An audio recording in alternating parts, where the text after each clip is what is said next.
Hello, I'm Scott Sullivan, and I'll be going over the article Applying the Science of Learning to Medical Education by Richard Meyer. Richard Meyer is an American educational psychologist who focused on cognition, learning, and the design of educational multimedia.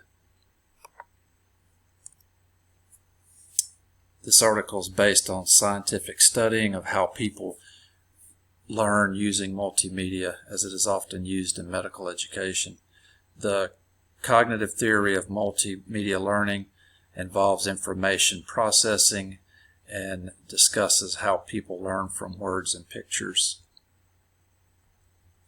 We'll briefly go through the process but break it into segments. Interestingly, segmenting is also a key effective strategy in multimedia learning that will be discussed later. The video presentation is typically input into sensory memory by way of watching and listening. Then our sensory memory stores part of the presentation. Sensory memory acts upon the working memory by selection of the essential information from the words and images. We move these selections into the working memory, which is just that in a sense. It is what is working or what is workable, because our processing capacity is limited regardless of how much we think we can hold. We just do not have enough unlimited processing capacity to hold every piece of information. This article also later on goes into that discussion and discusses how to actually tailor your instructional design using some proven tools. Inside the working memory, we begin organizing and integrating. We then mentally rearrange and organize those words and images that were stored away, rearranging what was grasped into coherent verbal and pictorial models. We integrate those together and then bring in our prior knowledge from long-term memory and integrate that into those models to gain meaningful learning. The cognitive theory of multimedia learning is based on three principles. The dual existence is where we have two separate channels, auditory and visual. The second is that the learner has limited capacity, as we discussed, meaning that there's a limited capacity of what we can process at one time. The third is active processing, where the learner must be actively engaged in order to process information. The second part of the article discusses what is proven and effective in instruction. Techniques identified were reducing extraneous processing, managing essential processing, and fostering generative processing. Coherence was discussed. A good instructional design follows the coherence principle, where only the details are contained. The focus is on the essential information only, not overloading and not over-detailing the information that's being presented.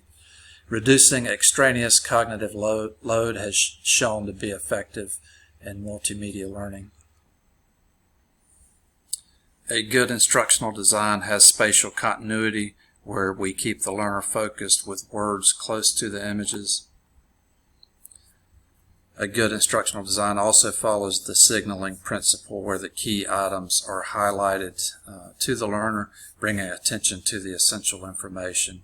Signaling can be implemented in the design with arrows, circles, and highlights. Managing essential processing was seen as beneficial and is recommended in implementing into the design. This allows cognitive processing of essential material. This puts it into working memory. It was found that the learner should be pre-trained with the names, key characteristics, and concepts prior to presenting multimedia lessons. In simpler terms, teach the what before the how. It was also discovered that segmenting the material into smaller segments was effective. a good example was given where using computer-based narration and animation, the learner can press a pause button and then a continue button once the information was grasped. So it is good to have segmenting and have points where you can stop and retain the information before going further. Leveraging the spoken modality showed improvement as it was preferred. The visual pictorial channel often gets overloaded. That was noted in the article. This allows for the underused auditory verbal channel to take over and grasp any overflow of processing the load. Fostering generative processing was seen as effective and is recommended in placing into the instructional design. It involves how the learner makes sense of the material. Multimedia personalization and voice principles are emphasized in their effectiveness. The multimedia principle found that words and pictures result in better learning than words alone. A good example of this is showing animated physiology behind anatomy. This goes back to the pre-training principle that anatomy should be taught up front and physiology afterward.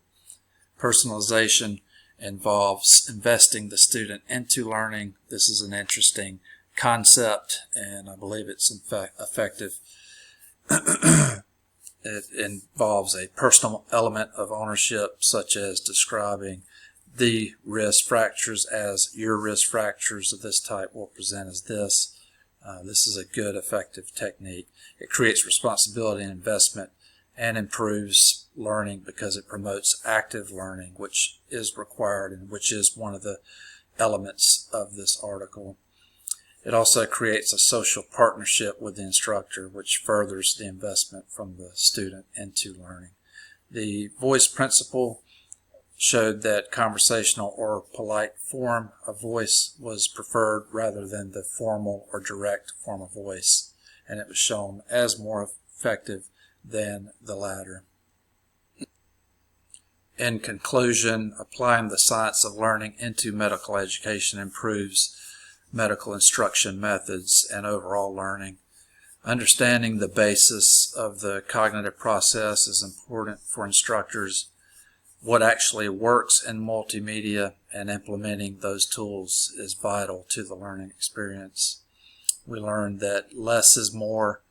Keep words close to images. Signal with arrows and circles. Pre-train prior. Teach the what before the why. Segment sessions and keep them short. Words plus images are effective, more so than words alone. Personalize with your to assign ownership of learning, making it an active process on the part of the learner. Hearing compensates for the overload of reading, and a conversational voice of instruction is preferred.